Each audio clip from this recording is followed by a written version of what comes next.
इसकी चर्चा हम कर चुके हैं पहले। Thermo means heat, temperature etcetera. Dynamics means motion.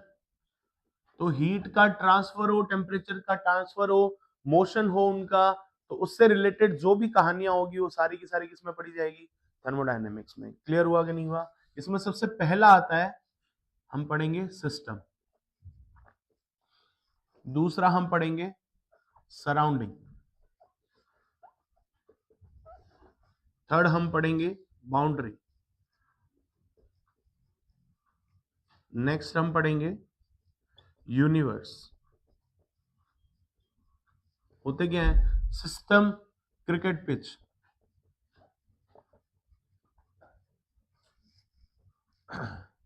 Stadium के अंदर जो जनता आ रही है उसको हम क्या बोल देंगे? देखो, जिसके ऊपर एनालिसिस है, where we focus on experiment, जहां पे हम फोकस्ड है एक्सपेरिमेंट करने के लिए, उसको हम क्या बोलेंगे? सिस्टम बोलेंगे। सिंपल सी बात है कि नहीं है?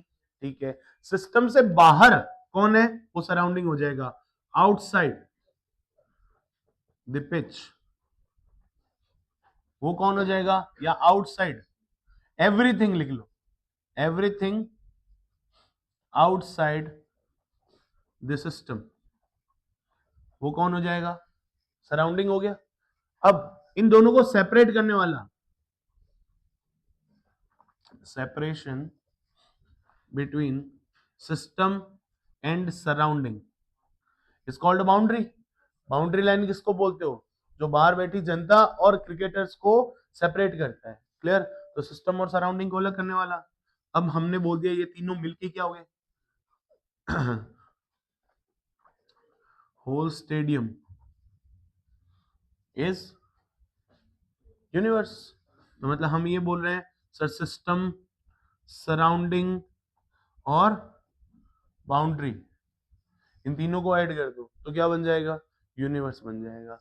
क्या हम इस यूनिवर्स के लिए एनर्जी कंजर्वेशन बोल सकते हैं? Energy neither be created nor be destroyed, can be transform one form to another form. और ये बोला जा सकता है यूनिवर्स की energy is constant, total energy. Clear हुआ कि नहीं हुआ? अब टोटल एनर्जी, अब बॉल, मतलब यूनिवर्स कौन है? स्टेडियम है। स्टेडियम के अंदर बॉल पड़ी है, वो बॉल स्टेडियम से बाहर नहीं जानी चाहिए। हमारा यूनिवर्स ही इतना ही है, ये समझ लो। बॉल बाहर नहीं जाने चाहिए, तो बॉल कहां कहां जाएगी? आपने शॉट मारा, सिक्स मारा, तो सिक्स जाके सीधा मैंने कैच कर लिया, बाहर बैठा हूं मैं बाउंड्री के। क्लियर है? तो मैं कौन हूं? सराउंडिंग। तो ball is rejected by the system और ball is absorbed by the surrounding. Clear हुआ कि नहीं हुआ? बॉल को आप हीट मान लो, heat is added to the system और heat is rejected by the system, heat is added to the surrounding, heat is rejected by the surrounding. ये काफी सारी चीजें हो सकती है। अब इसी के ऊपर हम लोग क्या करेंगे? साइन कन्वेंशन देखेंगे। क्लियर हुआ कि नहीं हुआ? साइन कन्वेंशन देखने के लिए हमें एनालिसिस किसके ऊपर करना है? सिस्टम के ऊपर करना है। क्लियर और नॉट? तो सिस्टम की बात कर लेते हैं। तो हम बात कर रहे हैं टाइप्स ऑफ सिस्टम की। टाइप्स ऑफ सिस्टम क्या होते हैं? पहला टाइप बोलते हैं ओपन सिस्टम, दूसरा बोलते हैं क्लोज सिस्टम, तीसरा बोलते हैं आइसोलेटेड सिस्टम। ठीक है, गौर से समझना। आइसोलेटेड अलग होता है, इंसुलेटेड अलग होता है, थोड़ा ध्यान रखना। ठीक है, सबसे पहली बात, ओपन सिस्टम। ओपन सिस्टम क्या होता है? देखा है आपने ओपन सिस्टम? मतलब हीट से रिलेटेड, टेम्परेचर से रिलेटेड ओपन सिस्टम अभी यूज ही करते हो। आपने क्या किया? गीजर का जो नल था उसको ऑन किया, पानी आ रहा है गर्म और इधर आ रहा है ठंडा पानी, दोनों मिक्स हो रहे हैं ना, डायरेक्टली मिक्स हो रहे हैं, ओपन सिस्टम है। क्या तुम मास भी ऐड कर रहे हो? यस। और फिर उसके बाद में एनर्जी भी ऐड कर रहे हो। गर्म पानी के पास में हाई एनर्जी है और ठंडे पानी के पास में लो एनर्जी है, टेम्परेचर की फॉर्म में, थर्मल एनर्जी की फॉर्म में। क्लियर हुआ? अब आप स्टीम ऐड कर रहे हो और आइस ऐड कर रहे हो, तो दो सिस्टम है ना, एक ठंडा और एक गर्म, दोनों को मिलाओगे तो दोनों क्या हो रहे? ओपन सिस्टम में जा रहे नहीं जा रहे? तो जहां पे मास का ट्रांसफर पॉसिबल हो, मास को निकाल दो या मास को ऐड कर दो, हीट को निकाल दो और हीट को ऐड कर दो, तो मास और हीट दोनों का इंटरेक्शन हो रहा है, इट मींस ये कौन सा सिस्टम है? ओपन सिस्टम है। क्लियर है? क्लोज सिस्टम का एग्जांपल बताओ। घर में दादाजी वगैरह वो हीट पैड यूज करते हैं ना, समझ रहे हो नहीं समझ रहे हो? जिसमें जेल होता है, आप इलेक्ट्रिकल एनर्जी दे के उसको गर्म कर देते हो। अरे गर्म पानी सेक करने वाली आती है ना, वो पैड आता है ना, हीटिंग पैड, उसको यूज करते हो। उसका सिस्टम क्या है, उसमें से मास रिजेक्ट कर रहे हो क्या, या मास ऐड कर रहे हो क्या? नहीं करे ना, वो पूरा का पूरा सील पैक हो गया। अब ना तो मास इनपुट हो रहा है ना मास आउटपुट हो रहा है। अरे क्लियर हुआ कि नहीं हुआ? मास का इंटरेक्शन नहीं हो रहा, बट हीट का इंटरेक्शन तो हो रहा है। हीट का इंटरेक्शन हो रहा है नहीं हो रहा? हीट उससे ली जा रही है, हीट उसको भी दी जा रही है। अरे समझे नहीं समझे? जब आपने उसको चार्ज पे लगा रखा है, it means heat is added to the system. समझ गए? और जब आप यूज कर रहे हो तो सिस्टम कौन है? वो हीटिंग पैड ही मान रहे हो सिस्टम अगर, तो heat is rejected by the system. नहीं समझे? सिस्टम आपका कौन सा होगा? सिस्टम आपका वो होगा जिसके ऊपर आपको एनालिसिस चाहिए। क्लियर हुआ कि नहीं हुआ? मान लो आपने अपने घुटने को सिस्टम मान लिया, और जब आप हीटिंग पैड लगा रहे हो, उस घुटने के ऊपर हीटिंग पैड लगा रहे हो, तो आप क्या बोलोगे? Heat is rejected by the system और heat is rejected to the system? No, heat is rejected to the, heat is added to the system, या heat is rejected by the surrounding, ऐसे बोलोगे। समझ गए नहीं समझ गए? गौर से सुनना मेरी बात, वापस से क्या बोलने की कोशिश कर रहा हूं। अगर मैंने आपको ये बोला कि आपने हाथ के ऊपर क्या किया, हीटिंग पैड लगाया, मान लो ये हीटिंग पैड है, ठीक है, मैंने इसको यहां पे लगाया, अब आप क्या बोलोगे? Heat is added to the system और heat is added to the surrounding? Heat is added to the system. System किसको माना है तुमने? अपने हाथ को सिस्टम माना है, तो heat is added to the system और heat is added by the surrounding. समझ रहे हो नहीं समझ रहे हो? दूसरी बात, heat is rejected, heat is rejected by the surrounding और heat is absorbed by the system. समझ गए नहीं समझ गए? क्लियर हुआ? अब मान लो आपने जो हीटिंग पैड है उसको सिस्टम मान लिया, उसको क्या मान लिया? सिस्टम मान लिया, ठीक है। अब आपने हीटिंग पैड आपके हाथ पे लगाया, अब आप इस पे क्या कमेंट करोगे? सिस्टम कौन है? Heating pad. Heat is rejected by the system, क्योंकि हीटिंग पैड हीट दे किसको रहा है? आपके हाथ को हीट दे रहा है, तो heat is rejected by the system और heat is added to the surrounding. एक ही बात हुई, नहीं समझे? समझ गए? तो आपको एनालिसिस किसके ऊपर करना है? That is system. तो जो हीटिंग पैड है जिसमें हम मास का इंटरेक्शन नहीं कर सकते, तो उसको हम क्या बोलते हैं? Close system. क्लियर हुआ कि नहीं हुआ? डन है। लास्ट बात करते हैं, आइसोलेटेड सिस्टम। आइसोलेशन, कुछ सुना सुना सा वर्ड लग रहा है, याद है? आइसोलेशन वार्ड में शिफ्ट कर दिया, कोविड में बहुत फेमस हुआ था ये वर्ड, आइसोलेशन। आइसोलेशन वर्ड मतलब ना कोई उससे मिल सकता है, ना वो खुद बाहर जा सकता है, मतलब ना तो मास का ट्रांसफर होगा, ना ही हीट का ट्रांसफर होगा। इट मींस वो क्या हो गया? आइसोलेशन हो गया। क्लियर हुआ? आपने जो गर्म पानी की बोतल वगैरह लेके आते हो आप, ठीक है, मान लो थर्मस है, थर्मस के अंदर आपने एक बार पानी डाल दिया, गर्म पानी डाल दिया, दूध डाल दिया, चाय डाल दी, वगैरह वगैरह कुछ भी डाल दिया, ठीक है, गर्म है, आपने उसको ढक्कन बंद कर दिया। क्या अब जब तक ढक्कन बंद है, जब तक आपने सिस्टम में चेंजेस नहीं किए और सिस्टम क्लोज्ड है, ऐसा तुमने बंद कर दिया, क्या उसमें से हीट का ट्रांसफर हो रहा है? थर्मस में से, क्योंकि वो इंसुलेटेड है, उसके बार बार कुछ ना कुछ कोटिंग कर रखी है। समझ रहे हो नहीं समझ रहे हो? तो क्या वहां से हीट रिजेक्ट हो रही है? नहीं हो रही। हीट रिजेक्ट नहीं हो रही। लेकिन अगर मैं बोलूं कि यहाँ पे मास का भी ट्रांसफर हो रहा है, नहीं हो रहा। आपने ढक्कन बंद कर रखा है, सिस्टम को फिक्स कर दिया, तो क्या अब मास का ट्रांसफर हो रहा है? नहीं हो रहा। इट मींस वो कौन सा है? आइसोलेशन सिस्टम है। समझ में आया कि नहीं है? Isolated system is what? Where mass and heat transfer are restricted. Mass भी ट्रांसफर नहीं हो सकता और हीट भी ट्रांसफर नहीं हो सकती। क्लियर हुआ कि नहीं हुआ? अब वापस से देख लेते हैं तीनों के एग्जांपल। ओपन सिस्टम कौन सा है? Mass transfer allowed, heat transfer allowed, both allowed. Close system कैसा है? Mass restricted, mass transfer not allowed और हीट ट्रांसफर अलाउड। क्लियर है? और आइसोलेटेड सिस्टम नथिंग अलाउड। खत्म बात। ना ही मास का ट्रांसफर होगा, ना ही हीट का ट्रांसफर होगा। समझ गए मेरी बात? नहीं समझ गए? तीनों के एग्जांपल समझ में आ गए? फटाफट नोट कर लो इसको। ओपन सिस्टम में हम लिख देंगे हीट ट्रांसफर अलाउड और मास ट्रांसफर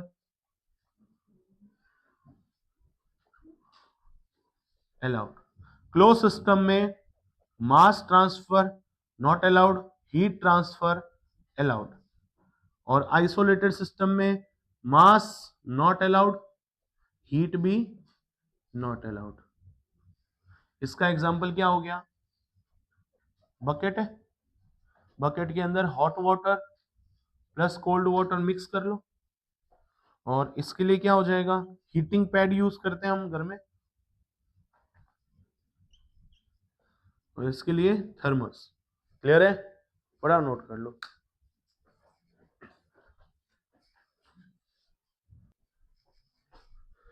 नेक्स्ट,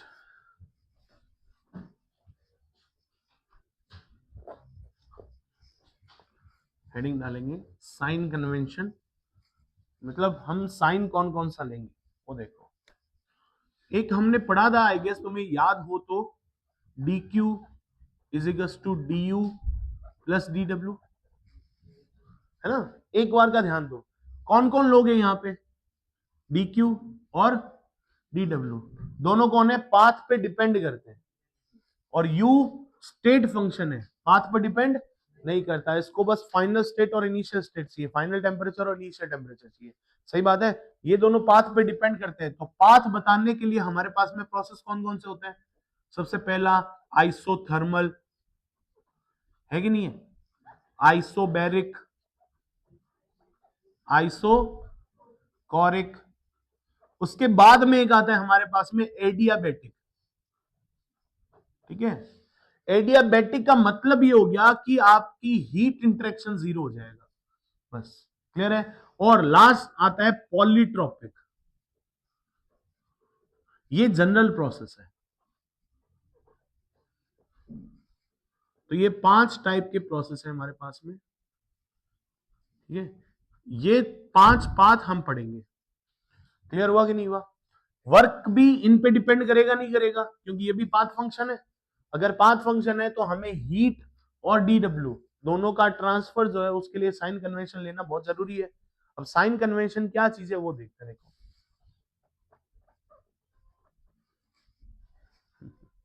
सिंगिंग लिख दो, साइन कन्वेंशन। एक कोई बॉडी मान ली, ये हो गया तुम्हारा सिस्टम। बाहर जो भी दिख रहा है वो कौन है? ये क्या है? पूरा बोर्ड क्या है? खत्म है बात। Heat is added to the system, हमने हीट यहां पे क्या कर दी? ऐड कर दी। ठीक है, तो इसको हम लिखेंगे positive. Heat rejected by the system, Q reject कर दी, तो क्या हो जाएगा? नेगेटिव। क्लियर हुआ कि नहीं हुआ? चलो, work done on the system, D W, work done on the system, तो क्या हो जाएगा? या फिर इसको बोल सकते हैं वर्क डन इनपुट है, तो ये हो जाएगा नेगेटिव। और work done by the system, तो ये क्या हो जाएगा? Work done output. तो इसको हम क्या ले लेंगे? पॉजिटिव। समझ गए नहीं समझ गए? तो हम यहाँ पे एक छोटा सा कन्वेंशन लिख लेते हैं, heat added to the system. ध्यान रखना, सबसे ज्यादा गलती के चांसेस यही है। एक पॉजिटिव एक नेगेटिव ले लेना ना, मामला खत्म है। और यहां से ही आपकी केमिस्ट्री और फिजिक्स अलग हो रही है। समझ पा रहे हो नहीं समझ पा रहे हो? Heat added to the system is equal to positive, heat rejected by the system negative, work done by the system positive. Work done system करके दे रहा है तो आउटपुट दे रहा है ना।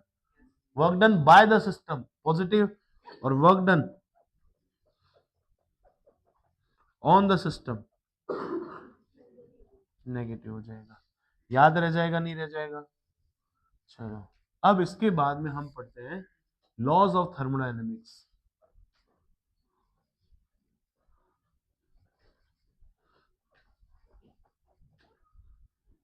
लॉज ऑफ थर्मोडायनेमिक्स, लॉज कितने होते हैं? एक होता है जीरोथ लॉ,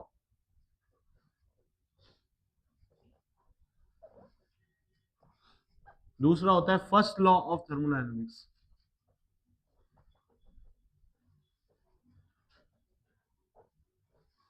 तीसरा होता है second law of thermodynamics. Clear है? तो हम सबसे पहले बात करते हैं zeroth law of thermodynamics. Zeroth law of thermodynamics क्या कहता है, गौर से सुनना। ये कहता है अगर मान लो एक इंसुलेटेड वॉल है, या फिर मैंने बोल दिया ये एडियाबेटिक वॉल है। एडियाबेटिक का मतलब क्या हो गया, यहां से हीट बाहर नहीं जाएगी, इससे बाहर हीट नहीं जाएगी। This is adiabatic wall. इसके अंदर 3 लोग हैं,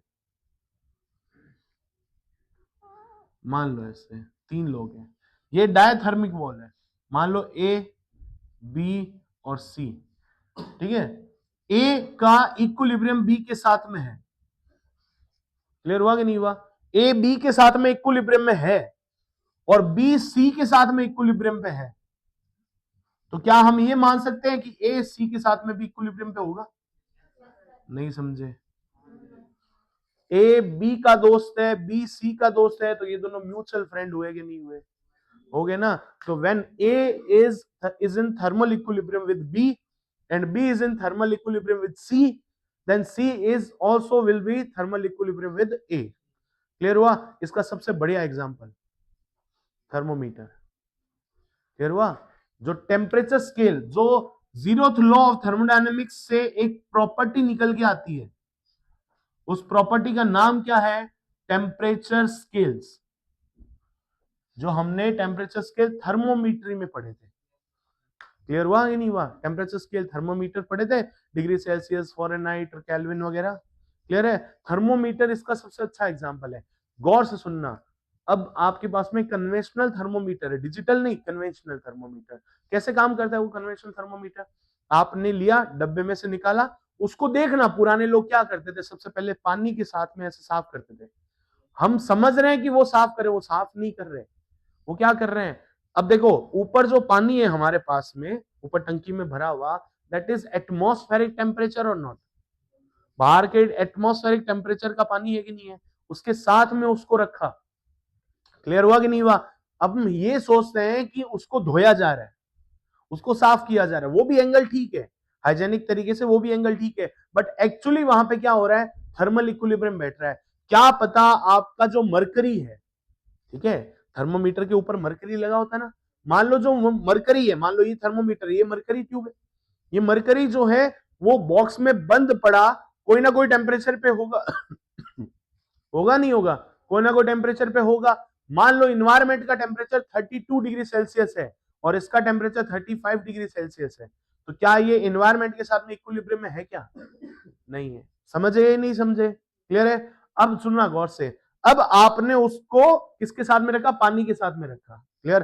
पानी कौन से टेम्परेचर पे है? इन्वायरमेंटल टेम्परेचर पे।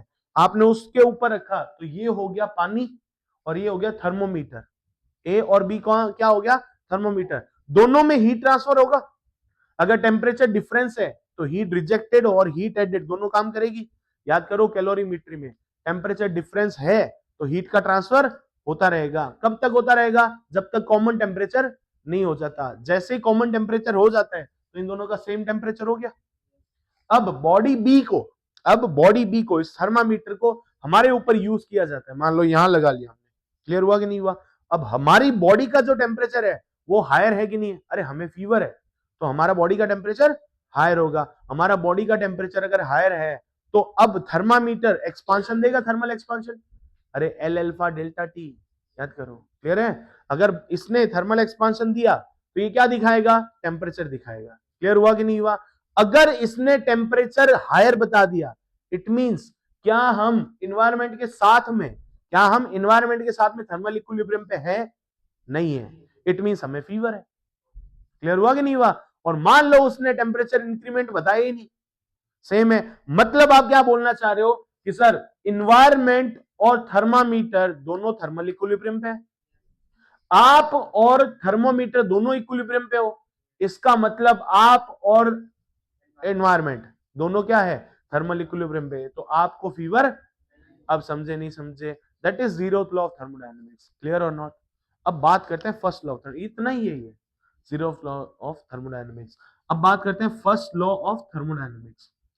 फर्स्ट लॉ ऑफ थर्मोडायनेमिक्स ये कहता है कि सर जितनी टोटल हीट है उतना का उतना आपने वर्क डन करना है।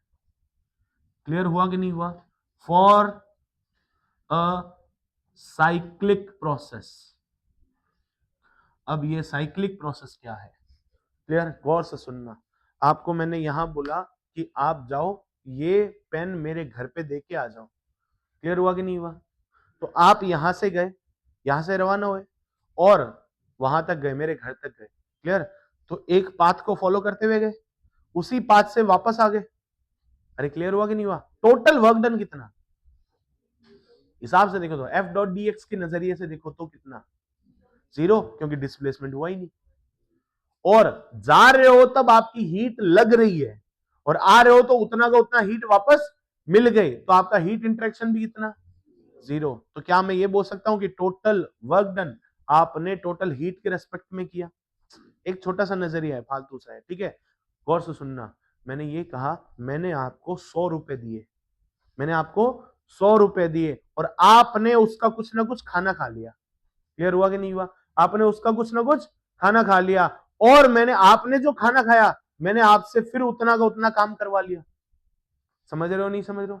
गौर से सुनना, उतना का उतना मैंने काम करवा लिया, क्लियर। तो मैं एक साइक्लिक प्रोसेस करवा रहा हूं नहीं करवा रहा हूं? करवा रहा हूं ना। मैंने पहले हीट आपको दी, क्लियर।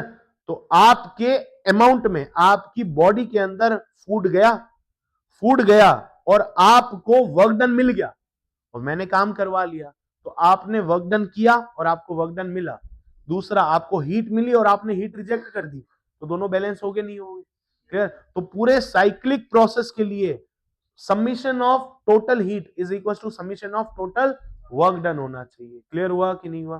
पहले ये नोट करो, फिर first law of thermodynamics heading डालते हैं, फिर पूरा फर्स्ट लॉ पढ़ते हैं। फर्स्ट लॉ बहुत इंटरेस्टिंग है, क्लियर है, नोट करो।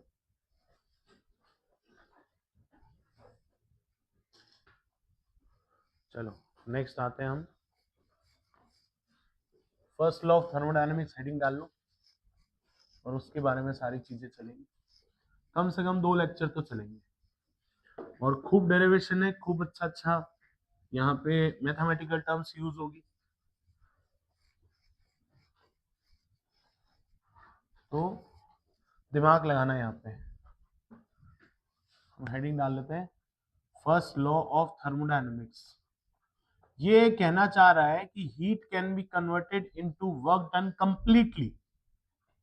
हीट कन्वर्ट हो रही किसमें? वर्क में, और वर्क कन्वर्ट हो रहा है किसमें? हीट में। 100% कन्वर्जन है। क्या है? 100% कन्वर्जन। अगर 100% कन्वर्ट हो रहा है, इसका मीनिंग हम क्या बोल सकते हैं? एनर्जी कंजर्वेशन लॉ है। अरे है कि नहीं है? आपने इस पूरे के पूरे रूम को इंसुलेटेड बना दिया, यहां से हीट बाहर जा सकती है क्या? नहीं जा सकती। क्लियर हुआ कि नहीं हुआ? गौर से सुनना मेरी बात को। आपके पास में 2 पॉकेट है, एक में हीट है और एक में वर्क डन है। क्लियर हुआ? एक में हीट है और एक में वर्क डन है। दोनों के अंदर तुमने कुछ मान लो 50 की गड्डी रख ली और इसमें 50 की गड्डी रख ली, ठीक है।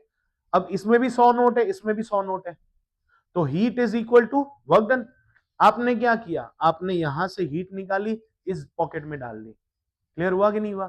अभी वर्क डन का अमाउंट ज्यादा हो गया और हीट का अमाउंट, अरे आपकी तो एनर्जी फिक्स है ना, आपके पास में तो 10,000 रुपए है। नहीं समझे? समझ गए नहीं समझ गए? अब भैया इस पॉकेट के अंदर 8,000 है, इस पॉकेट में 2,000 है, तो क्या फर्क पड़ जाएगा? थोड़ी देर बाद में आपने क्या किया? इस पॉकेट में 2,000 रख लिए और इस पॉकेट में 8,000 रख लिए। क्लियर हुआ कि नहीं हुआ? अभी हीट अमाउंट ज्यादा है, वर्क डन अमाउंट कम है कि नहीं? बाद में आपने कन्वर्ट करके दोनों को फिक्स कर लिया। तो क्या मैं ये बोल रहा हूं आपका total amount of money is 10,000, it is fix. तो क्या यहां पे बोला जा सकता है heat can be converted into energy और energy, heat can be converted into work और work can be converted into energy for a cyclic process. Clear हुआ कि नहीं हुआ? ये कन्वर्ट किया जा सकता है, 100% कन्वर्ट किया जा सकता है, बिल्कुल सही बात है। क्लियर हुआ? क्या हम फर्स्ट लॉ को एनर्जी कंजर्वेशन लॉ से जोड़ सकते हैं? Energy neither be created nor be destroyed. हम हमारी पॉकेट में दूसरा कोई मनी अमाउंट लेके नहीं आए, ना हमने कोई एक्सपेंस किया, क्लियर हुआ, ना कोई खर्चा किया, ना हमें किसी ने अमाउंट मनी दी, क्लियर हुआ। हमारी एनर्जी तो फिक्स है ना, energy neither be created nor be destroyed, ना ही हमने कोई एनर्जी ली, ना ही हमने एनर्जी का एक्सपेंस किया, तो हमारा तो अमाउंट फिक्स है ना। समझे नहीं समझे? तो एनर्जी कंजर्वेशन लॉ पर बेस्ड है कौन? First law of thermodynamics. तो फर्स्ट लॉ ऑफ थर्मोडायनेमिक्स के अंदर हम क्या लिख सकते हैं? एनर्जी नाइदर बी क्रिएटेड, लिख लो, nor be destroyed, can be transform one form to another form. तो लिख लो ये चीज, first law of thermodynamics is based on energy conservation law. लिखो, फर्स्ट पॉइंट तो ये लिख लो, और सेकंड पॉइंट लिख लो, energy neither be created nor be destroyed can be ठीक है, energy neither be created nor be destroyed can be transform from one form to another form. Clear और नॉट क्लियर है? अब हेडिंग डाल लो आप लोग, work done by the system. आप work के ऊपर काम करोगे। देखो, हीट का इंटरेक्शन आपको पता है, हीट का इंटरेक्शन आपको पता है नहीं पता? हीट ट्रांसफर आपने पूरा पढ़ा है, लेटेंट हीट पता है आपको, सेंसिबल हीट पता है, एमएस डेल्टा टी पता है, हीट ट्रांसफर के मोड पता है कि वो कन्वेक्शन, कंडक्शन और रेडिएशन के थ्रू हो सकता है। क्लियर हुआ कि नहीं हुआ? हीट के बारे में अपने को सारा नॉलेज है, नॉलेज नहीं है तो किसका नहीं है? वर्क डन का नॉलेज नहीं है। तो पहले हम वर्क डन पढ़ेंगे। और हमारे पास में सिस्टम कौन कौन से होते हैं, प्रोसेस कौन कौन से होते हैं? 5 होते हैं, नाम लिखा था अभी मैंने, 5 सिस्टम होते हैं। कौन कौन से? Isothermal, isobaric, isochoric, adiabatic. Adiabatic का दूसरा नाम होता है आइसेंट्रोपिक। क्या नाम होता है? आइसेंट्रोपिक। और लास्ट होता है पॉलीट्रोपिक। क्लियर हुआ कि नहीं हुआ? ये 5 प्रोसेस पढ़ेंगे। 5 के 5 प्रोसेस के अंदर हम पहले वर्क डन निकालेंगे। क्लियर हुआ? फिर हम इंटरनल एनर्जी निकालेंगे, फिर उसके बाद में हीट निकालेंगे। ये तीनों अमाउंट निकल गया तो उसके ऊपर एनालिसिस कर लेंगे और फर्स्ट लॉ खत्म हो जाएगा। समझ गए मेरी बात? नहीं समझ गए? चलो अब हेडिंग डालो, work done bye a system, या वर्क डन हेडिंग डाल लो, वर्क डन के बारे में पढ़ते हैं।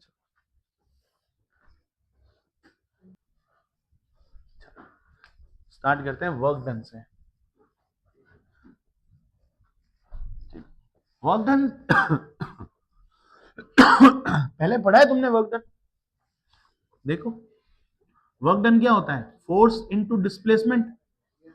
सही लिखा है क्या? और फोर्स क्या होता है? प्रेशर इनटू एरिया होता है, नहीं होता?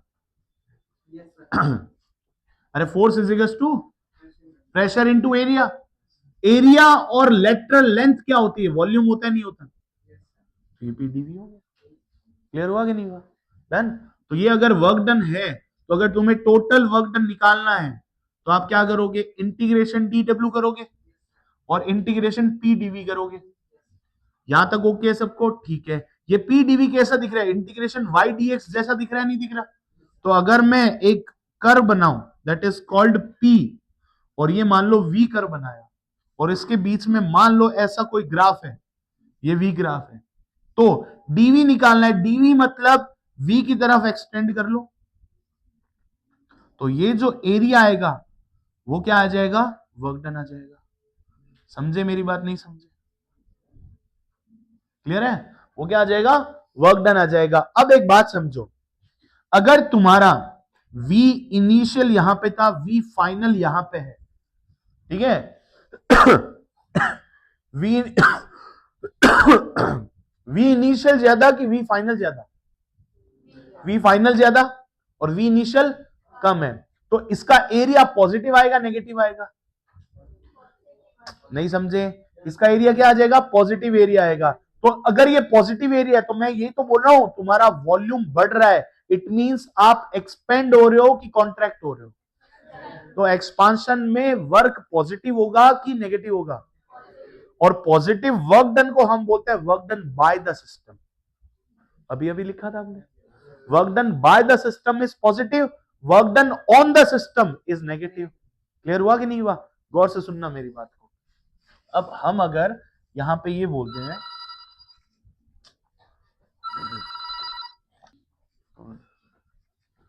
dw is equal to f dot dx। Clear है यहां तक? नेक्स्ट करें। नेक्स्ट हमने ये कहा कि फर्स्ट प्रोसेस कर लेते हैं। फर्स्ट प्रोसेस कौन सा है? आइसोकोरिक प्रोसेस लेते हैं। ठीक है, आइसोकोरिक का मतलब हो गया वॉल्यूम इक्वल्स टू कांस्टेंट। अगर वॉल्यूम कांस्टेंट है इसका मतलब V is equals to constant. इसका डिफरेंशिएशन करो तो dV इज इक्वल्स टू क्या हो जाएगा? जीरो। तो अगर मैं यहां पे dV को जीरो कर दूं तो वर्क डन क्या हो रहा है? PdV। जब यही जीरो हो गया तो वर्क डन कितना हो गया? जीरो। समझ में आया कि नहीं आया? तो वर्क डन तुम्हारा जीरो हो गया, सिंपल सी बात है। दूसरा प्रोसेस क्या था? आइसोबैरिक प्रोसेस था। आइसोबैरिक प्रोसेस के लिए तुमने बोला था कि सर प्रेशर कांस्टेंट होता है। अगर प्रेशर कांस्टेंट होता है तो वर्क डन क्या हो जाएगा? PdV है। और अगर आप इसका इंटीग्रेशन करते हो तो आपके पास में वर्क डन निकलता है। तो वर्क डन क्या आ जाएगा? P बाहर आ जाएगा, इंटीग्रेशन dV हो जाएगा। तो ये V इनिशियल और ये V समझ गए नहीं समझ गए? ठीक है, तो अगर तुमने वर्क डन निकाला तो ये क्या बन जाएगा? P V final minus V initial. Clear और नॉट? अब मैं यहां से दो केस बना देता हूं। अगर मैंने बोल दिया कि V final is greater than V initial तो मतलब फाइनल का वॉल्यूम तुम्हारा बड़ा है और इनिशियल वॉल्यूम छोटा है, तो तुमने एक्सपेंड किया है कि कंप्रेस किया है? एक्सपांशन किया है। तो ये क्या हो जाएगा? एक्सपांशन। तो work done in expansion is equals to क्या आ जाना चाहिए? पॉजिटिव के नेगेटिव?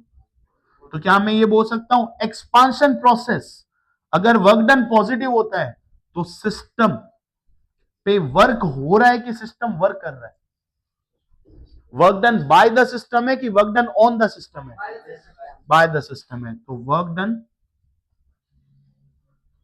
Bye the system. समझे नहीं समझे? दूसरा इसके ऊपर लिख देते हैं कि V फाइनल अगर कम है V इनिशियल से तो क्या हो रहा है? कंप्रेशन हो रहा है। अगर भैया कंप्रेशन हो गया तो work done compression is equal to negative. तो आप बॉडी को कंप्रेस करने पे लिए बॉडी के ऊपर काम करोगे ना, तो work done on the system हो जाएगा। Work done on the system. समझ गए नहीं समझ गए? गौर से सुनना मेरी बात को। आपने क्या किया आप मान लो आपके पास में पिचकारी होती है ना, हैंडपंप, वो पंप से आप हवा भरते हो है ना, गैस को यूज करते हो, एयर उसमें गैस होती है। आप मान लो आपने उसको ऊपर किया, ठीक है, आपने उसको ऊपर किया तो एक्सपेंड हो रहा है कि कॉन्ट्रैक्ट हो रहा है? एक्सपेंड हो रहा है। तो सिस्टम कौन है? सिस्टम आप नहीं हो। सिस्टम आप नहीं हो। कह रहे सिस्टम कौन है? वो पंप है। क्लियर हुआ? आपने क्या किया? बाद में उसको कंप्रेस किया। ऐसे हवा भरते हैं तो ऐसे कंप्रेस कर रहे हैं ना, तो आपने उसको कंप्रेस किया। कंप्रेस कर रहे हो तो work done on the system कर रहे हो कि बाय द सिस्टम मिल रहा है? ऑन द सिस्टम कर रहे हो। नहीं समझे? समझ गए? Work done on the system मतलब आपने उसको कंप्रेस किया, दबाया ना आपको ने। क्लियर हुआ? तो आप सिस्टम के ऊपर काम कर रहे हो नहीं कर रहे हो? तो work done on the system हुआ ना, तो कंप्रेशन हुआ। कंप्रेशन में वर्क डन पॉजिटिव के नेगेटिव? नेगेटिव। कंप्रेशन में वर्क डन नेगेटिव। तो work done on the system क्या हो गया? नेगेटिव। और work done by the system क्या हो गया? नहीं समझे? पक्की बात है? तो अब बताओ work done by the system और work done on the system negative positive क्यों होता है? समझ में आया? तो ये था तुम्हारे पास में आइसोबैरिक और आइसोकोरिक के लिए। थर्ड हम लिखते हैं work done by the system in isothermal process के लिए। वो और कर लेते हैं। क्लियर है? फटाफट नोट करो। फिर एक बार और बता दूंगा मैं तुम्हें कि एक्सपांशन नेगेटिव होता है कि पॉजिटिव होता है, कंप्रेशन नेगेटिव होता है कि पॉजिटिव होता है, ये और क्लियर कर लेते हैं। क्लियर है? फटाफट ये करो। सेकंड और फिर थर्ड में ये कर रखे हैं तो जल्दी से नोट करो। और थर्ड में लिखो आइसोथर्मल प्रोसेस। क्लियर?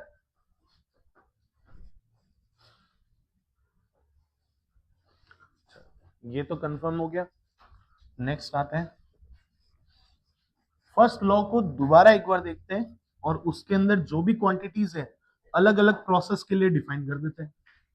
फिर लास्ट में उसको टेबुलर फॉर्म में लिख देंगे, समराइज कर देंगे। जैसे केटीजी में लास्ट में क्या था? समराइज। वैसे यहां पे भी कर देंगे। क्लियर? गौर से समझना first law of thermodynamics.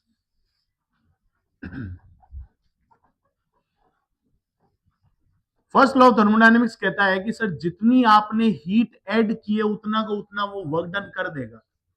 Clear हुआ कि नहीं हुआ? ये साइक्लिक प्रोसेस के लिए, कंप्लीट साइकिल के लिए ये वैलिड है।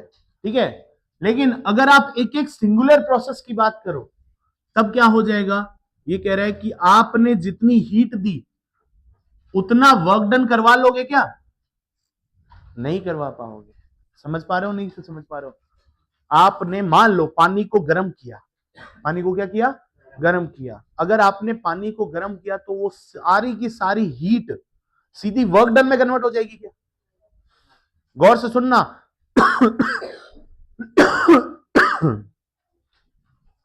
क्या होगा? स्टीम टरबाइन का नाम सुना है? स्टीम टरबाइन का नाम सुना है? स्टीम टरबाइन क्या काम करती है? आप जब स्टीम उसके ऊपर डालते हो तब व्हील घूमता है, तब प्रोपेलर घूमता है।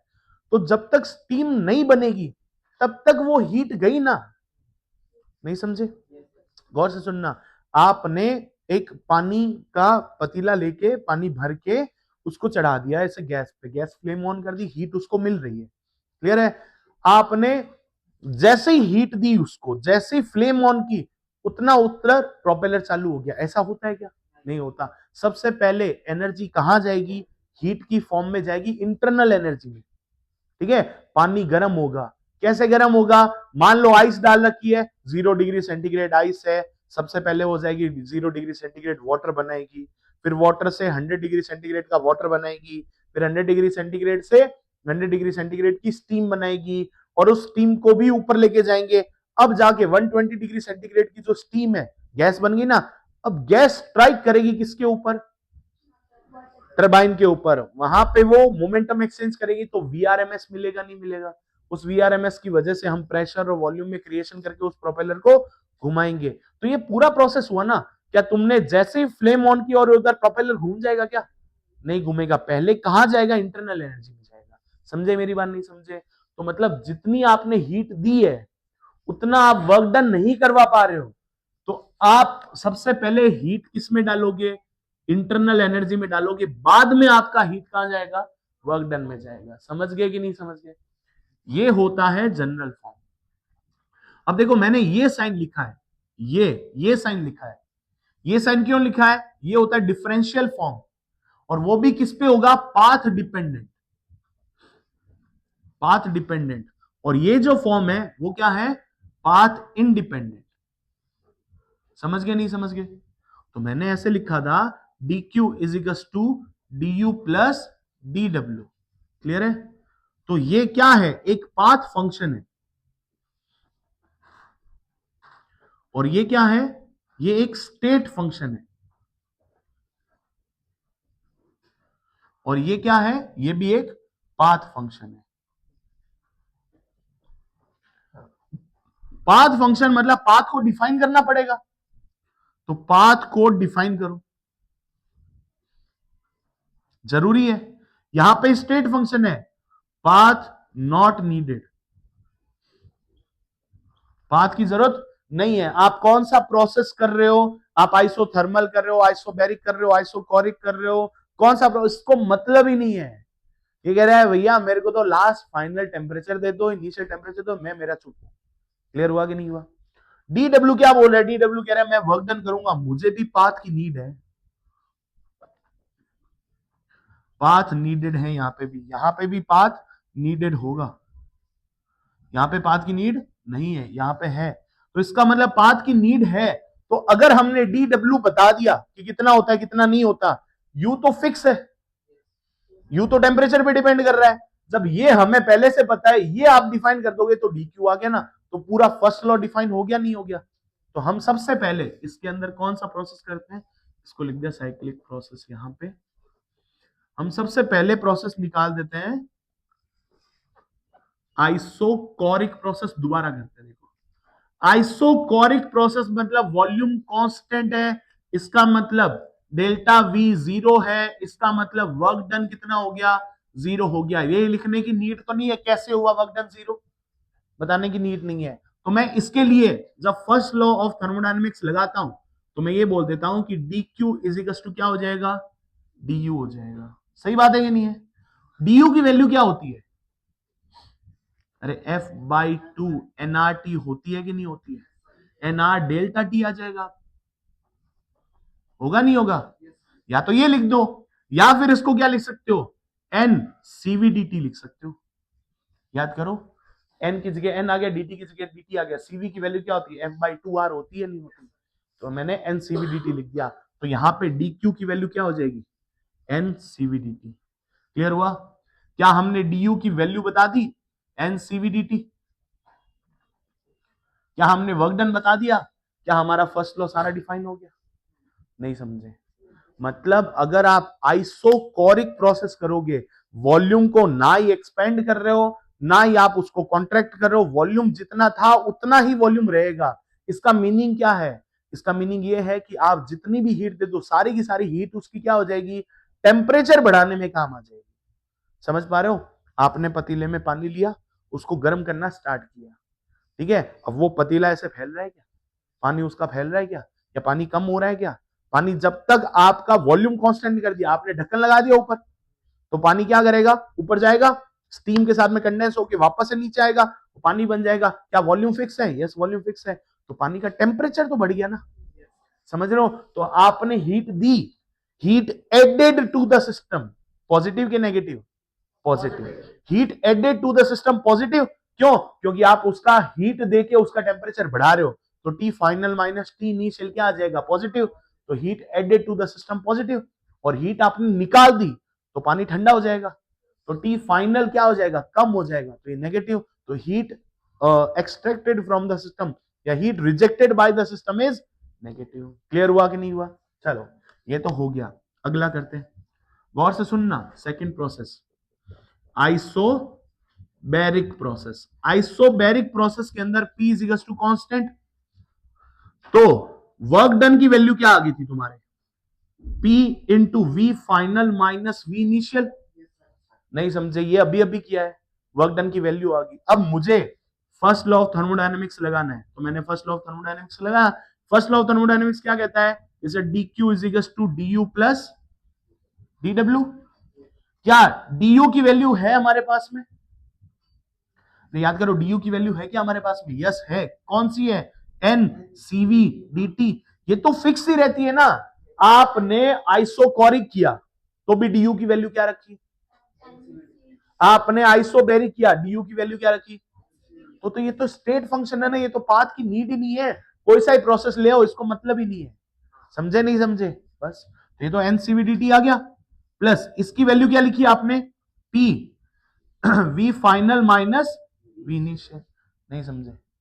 समझ गए? तो इधर लिखो, तो डी क्यू की वैल्यू निकाल लेते हैं। अब देखना डी क्यू की वैल्यू क्या आ जाएगी, एन सीवी डी टी तो है, यहां पे देखना गौर से, P लिखा है और ये V फाइनल है, तो क्या मैं यहां पे लिख सकता हूं, P final V final minus P initial V initial. क्यों? क्योंकि P कांस्टेंट है, इसका मतलब P फाइनल बराबर P इनिशियल है कि नहीं है? तो मैं अगर इसको P V फाइनल लिखूं तो उस P को मैं फाइनल लिख सकता हूं। तो ये क्या हो जाएगा, गौर से समझना, N CV dt, और अगर आइडियल गैस है तो पीवी इज इक्वल टू क्या होता है, एनआरटी। तो ये हो जाएगा एनआरटी फाइनल होगा, और ये क्या हो जाएगा, एनआरटी इनिशियल। सही लिखा है नहीं लिखा? ठीक है। एनसीवीडीटी, ये भी T final minus T initial, और ये क्या होता है, प्लस एन आर कॉमन आ गया, T final minus T initial क्या होता है, डी टी। अरे नहीं समझ में आया? तो ये हो गया डी क्यू। क्लियर है? इसको यहां पे लेके आते हैं एक बार, देखना गौर से, डी क्यू को क्या लिख रहा हूं मैं, एन सीवी डी टी, और यहां पे n R D T. Clear है? तो n into d T common आ गया, एन और डी टी कॉमन आ गया, एन इसमें भी है इसमें भी है, डी टी इसमें भी है, कॉमन ले लिया, अंदर क्या बचा, सीवी प्लस, अरे ये तो बात समझ में भी आ गई, एन डी टी, ये सीपी होता है, CP minus CV equal to R. समझ में आया कि नहीं आया? CP minus CV equal to R, देखो CP minus CV equal to R, तो सीपी की वैल्यू क्या हो जाएगी, सीवी प्लस आर।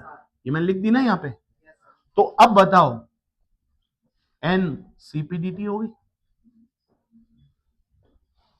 और ये तो हमने पहले भी प्रूव कर रखा है। कैसे कर रखा है?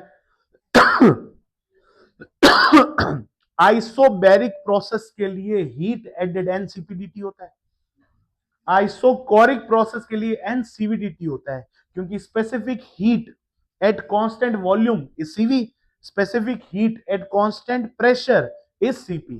क्लियर और नॉट? यहां तक क्लियर है सबको? क्या हमने आइसोकोरिक प्रोसेस के लिए वर्क डन डिफाइन कर दिया? देखो ऐसे करते हैं, work done first, D second, और ये थर्ड।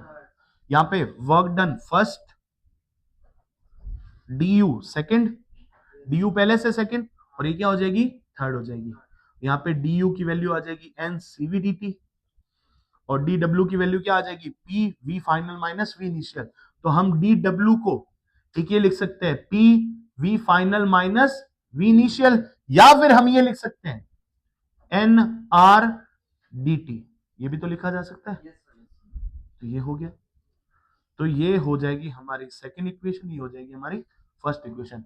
क्या हमने डी क्यू डिफाइन कर दिया? Yes. D you yes, D W yes, तो फर्स्ट लॉ डिफाइन हो गया। वैसे ही अब हम आएंगे आइसोथर्मल प्रोसेस के लिए। आइसोथर्मल प्रोसेस के लिए आपको डी क्यू डिफाइन करना है, डी यू डिफाइन करना है, और डी डब्ल्यू डिफाइन करना है। हो जाएगा? करते हैं, देखो फटाफट नोट करो।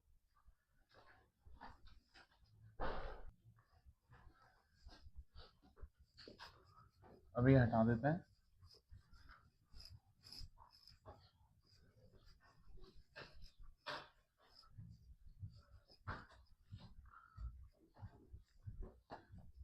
अच्छा, जो U है, इंटरनल एनर्जी है, उसका क्या फॉर्मूला बन रहा है? एन सीवीडीटी, वो तो फिक्स है। ठीक है, देखो फर्स्ट लॉ क्या कहता है? फर्स्ट लॉ कहता है D Q is equal to D U plus D W. ये है कि नहीं है? इसमें प्रोसेस बताना पड़ेगा, इसमें प्रोसेस बताना पड़ेगा। ये वैल्यू फिक्स है, दैट इज एन सीवीडीटी, या फिर ये लिख सकते हो F by two N R D T. ये लिख सकते नहीं लिख सकते? कोई भी प्रोसेस ले तो ये तो फिक्स है। तो अब हम ले रहे हैं third process, that is isothermal. Clear है कि नहीं है? आइसोथर्मल मतलब टेम्परेचर क्या है? कांस्टेंट है।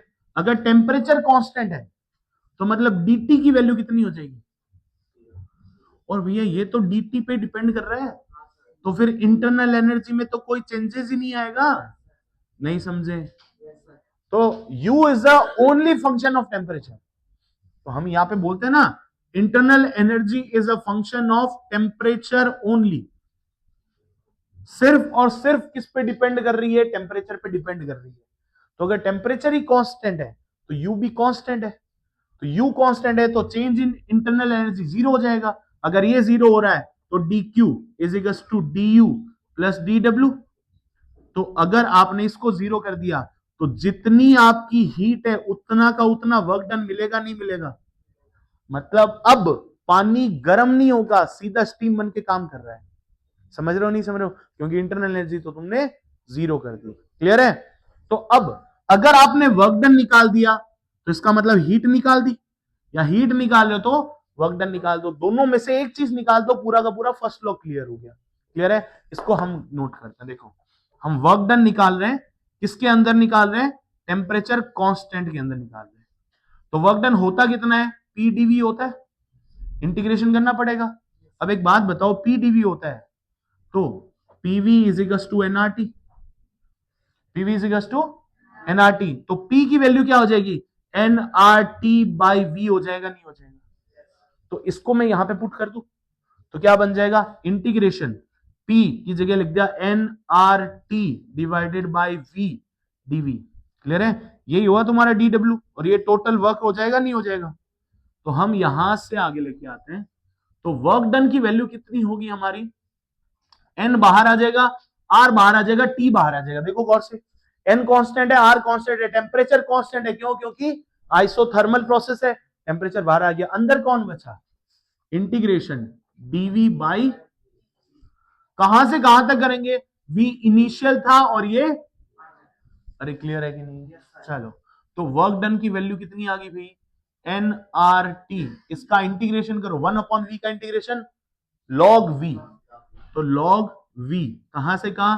इनिशियल से लेके फाइनल तक, तो मैंने लिख दिया N R T log v final. चलो, v final minus log v initial. log की प्रॉपर्टी होती है N R T log v final by v initial. Clear हुआ कि नहीं हुआ? तो मैंने ये लिख दिया भाई कि work done is equal to N R T log v final by v initial, ये लिखा जा सकता है। तो अब एक बात बताओ, यहां से भी एक चीज नोट हो सकती है, अगर आपका v फाइनल बड़ा है v इनिशियल से, तो इसका मतलब एक्सपांशन हो रहा है। अगर log के अंदर न्यूमरेटर और डिनोमिनेटर, न्यूमरेटर बड़ा है डिनोमिनेटर छोटा है, तो इसका मतलब ये वैल्यू 1 से बड़ी है। अगर ये वैल्यू 1 से बड़ी है तो log की वैल्यू पॉजिटिव आएगी। समझते हो नहीं समझते हो? अगर log की वैल्यू पॉजिटिव है तो इसका मतलब वर्क डन पॉजिटिव है, तो एक्सपांशन पॉजिटिव हुआ कि नेगेटिव हुआ? पॉजिटिव। क्लियर है? तो एक्सपांशन में वर्क डन क्या हो जाएगा? Positive work done. क्लियर और नॉट? और अगर हमने बोल दिया v फाइनल लेस है v इनिशियल से, मतलब हम कंप्रेशन कर रहे हैं। अगर कंप्रेशन हुआ तो ये वाली वैल्यू कितनी हो जाएगी? 1 से कम हो जाएगी, मतलब 0.5 मान लो, 0.2 मान लो, तो 0.5 0.2 लॉग में कितना होता है? नेगेटिव होता है नहीं होता? नेगेटिव। तो ये वर्क डन क्या हो जाएगा? नेगेटिव। यहां से भी प्रूफ हो रहा है नहीं हो रहा? Work done negative. क्लियर है? तो अब हम ये लिख दें कि sir work done is equal to heat आ रहा है, मतलब dw is equal to dq हो रहा है। उसकी वैल्यू कितनी है? N R T log v final by v initial. ये आ गया कि नहीं आ गया? क्या हमने वर्क डन डिफाइन कर दिया आइसोथर्मल के लिए? यस। हीट डिफाइन कर दिया आइसोथर्मल के लिए? यस। इंटरनल एनर्जी डिफाइन कर दी? यस। तो फर्स्ट लॉ कंप्लीट डिफाइन हो गया। अरे हुआ कि नहीं हुआ? अब इसी फॉर्मूले के 2-3 फॉर्मूले बना सकते हैं। कैसे बनाओगे वो देखो यहां पे। अगर आप बोल रहे हो टेम्परेचर कांस्टेंट है, ठीक है, टेम्परेचर कांस्टेंट है, ये कांस्टेंट, तो PV is equal to constant आया कि नहीं आया? PV is equal to NRT होता है। क्या मैं यहां से बोल सकता हूं P1 V1 equal to P2 V2? तो यहां पे आ जाएगा P initial upon P final is equal to V final upon V initial. नहीं दिख रहा? यहां तक ये चीज समझ में आ रखी है आपको? ये वाला फॉर्मूला नोट कर लेते हैं और इसी फॉर्मूले को आगे और कैरी फॉरवर्ड करते हैं।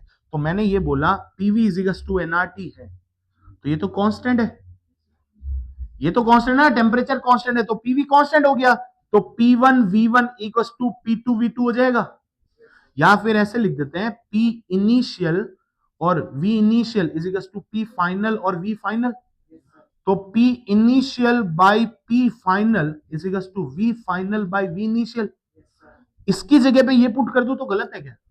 तो इसका एक और फॉर्मूला आ गया N R T log P initial by P final. समझ गए नहीं समझ गए? तो ये V फाइनल है और ये P इनिशियल है, ध्यान रखना। अब एक और लास्ट बता दो, एनआरटी को मैं पीवी लिख दूं, कोई गलत है क्या?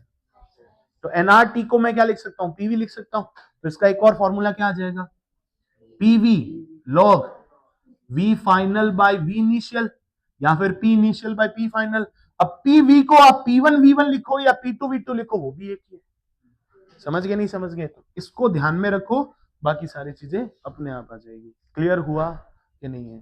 तो हमारे पास में 3 प्रोसेस कंप्लीट है, ठीक है। हमने DQ डिफाइन कर दिया, DU डिफाइन कर दिया और DW डिफाइन कर दिया। किन प्रोसेसेस के लिए? 3 प्रोसेस के लिए, आइसोबैरिक, आइसोकोरिक और आइसोथर्मल। बचे 2 प्रोसेस है, ठीक है, वो अपने नेक्स्ट लेक्चर में करेंगे। नोट कर लो।